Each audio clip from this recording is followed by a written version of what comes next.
They were kings in the shadows. Their names sent shivers through communities. Police feared them, politicians whispered about them, and the streets, they bled because of them. This is the untold story of Lawrence Anini, the terror, who once held Nigeria hostage. In the turbulent mid-1980s, while Nigeria grappled with economic hardship, corruption and political instability, a figure rose from the underbelly of Benin City to etch his name in history as one of the nation's most notorious armed robbers.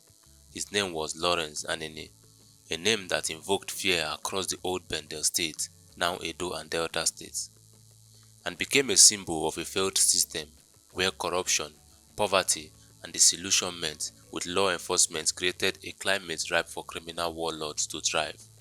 Anini's story is not merely the tale of a robber, but a mirror reflecting Nigeria's socio-political environment, where the marginalized left without hope often find themselves in the grips of violent alternatives.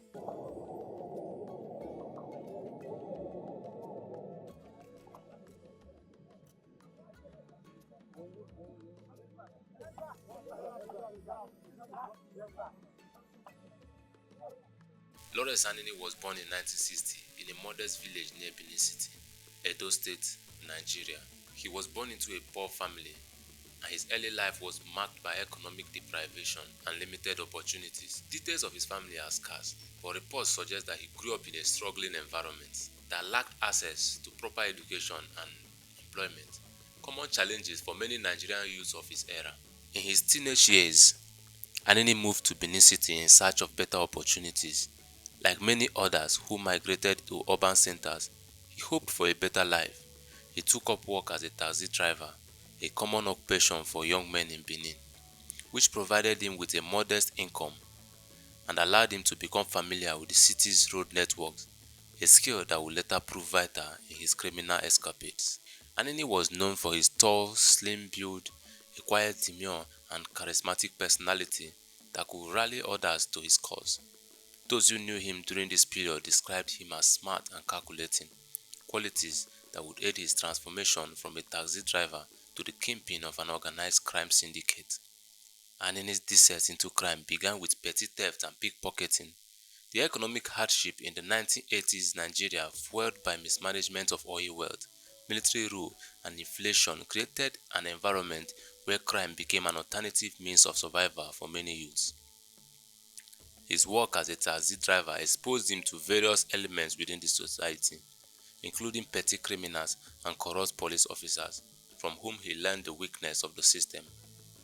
Gradually, Anini expanded his criminal activities to include car snatching and street robberies. He also realized that the real power lay in forming alliances and building a network of loyal followers.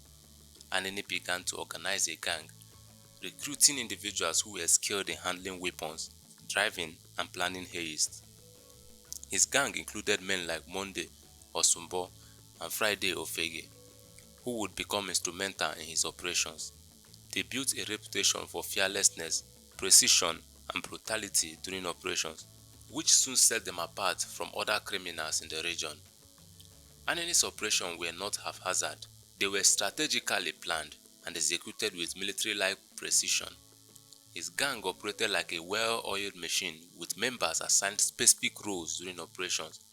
They used multiple escape routes and often operated in multiple locations in the same day to confuse the police and reduce the chances of being captured. One of Anini's greatest assets was his network of informants, including police officers. Corruption within the Nigeria police force was rampant during this period, and Anini exploited this to his advantage. Officers provided him with criminal intelligence about police movements, impending raids and roadblocks, enabling him to avoid arrest repeatedly.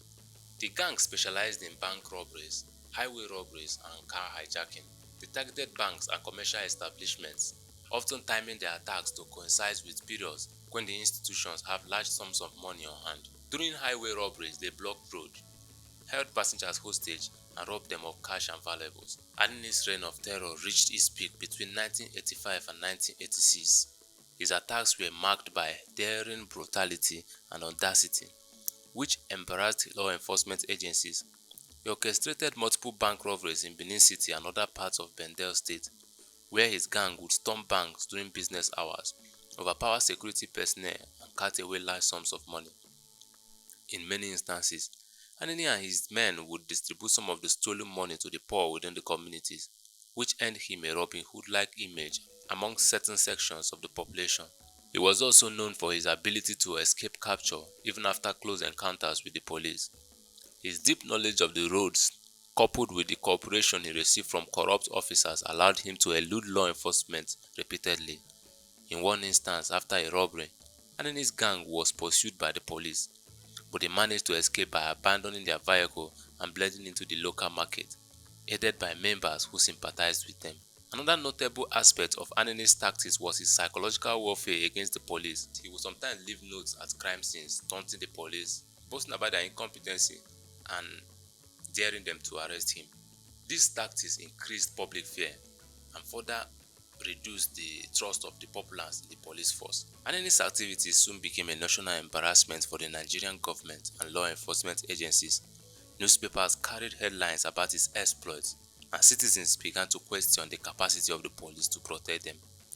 The government of the then military ruler, General Ibrahim Babangida, faced increasing pressure to capture Anini and restore public confidence. In a public display of frustration, the then Inspector General of Police, Etimi Yang, was reportedly summoned by President Babangida and asked a direct question. "My friend, where is Anini?" This question underscored the urgency and seriousness of the matter at the highest level of government. The police launched a manhunt for Anini, intensifying efforts to capture him and dismantle his gang. Roadblocks were set up across Benin City and neighboring areas, and rewards were offered for information leading to his capture. However, due to the deep-rooted corruption within the police force, these efforts initially yielded no results. As Anini was always one step ahead, it was later discovered that a high-ranking police officer, Deputy Superintendent of Police, George Inyamu, was on Anini's payroll. Inyamu provided Anini with sensitive information about police operations and even supplied him with weapons. This revelation highlighted the rot within the police force and explained Anini's ability to evade capture for so long. Anini's downfall came on December 3, 1986. Acting on a tip-off, a combined team of police officers led by Superintendent of Police Kayode tracked Anini to a hideout in Benin City. During the operation, Anini attempted to escape but was shot in the leg, leading to his capture. It was reported that Anini was betrayed by his girlfriend, who revealed his location to the police in exchange for a promise of safety. After his capture, Anini was taken to the military hospital in Benin City, where both his legs were amputated due to the injuries sustained during his arrest. Following his capture, Anini's trial was conducted publicly, attracting massive crowds who were eager to catch a glimpse of the notorious kingpin. The trial served as a spectacle, providing a form of closure for many who had suffered during Anini's reign of terror. Anini cooperated with authorities during interrogations, providing information about his operations and the complicity of law enforcement officers, including the infamous DSP George Inyamu, who was later tried and executed for his role in aiding Anini's criminal activities. On March 29, 1987, Lawrence Anini was executed by a firing squad in Benin City alongside his gang members including Monday Osumbo and others. The execution was conducted publicly, serving as a warning to other criminals and an attempt by the government to demonstrate its resolve in tackling crime and corruption. Details about Anini's personal life and family are limited, as he kept his private life away from public scrutiny. It is known that he had a girlfriend who eventually betrayed him to the police. Some reports suggest that Anini had children, but there is little documented evidence about their identities or what became of them after his death. Anini's lifestyle was characterized by a combination of flamboyance and caution. Despite being a wanted man, he was known to frequent bars and social gatherings in Benin City, where he spent money lavishly, which endeared him to certain segments of the society who viewed him as a benefactor. Lawrence Anini's story left a significant impact on Nigerian society. He became a folk figure with stories about his exploits and daring escapes passed down over the years, often with embellishments that portrayed him as a mystical figure who could disappear or use charms to evade bullets. In some narratives, Anini is depicted as a hero who fought against the corrupt system by redistributing wealth to the poor, while in others, he is remembered as a ruthless criminal who caused pain and fear across communities. His name entered popular culture with songs, stories, and even Nollywood films referencing him. Parents would often use Anini's story to warn children about the dangers of crime, and his tale became part of the broader narrative about corruption and criminality in Nigeria. The story of Lawrence Anini is not just a historical story of crime, but also a reflection of the challenges that Nigeria continues to face regarding crime and governance. The issues of corruption, poverty, and weak institutions remain relevant, and the lessons from Anini's era are crucial for policy formulation and societal change. If you found this story insightful, subscribe to SY Times for more true African stories that shaped our past and continues to shape our future. Until next time, my name is Thank God, and this is SY Times.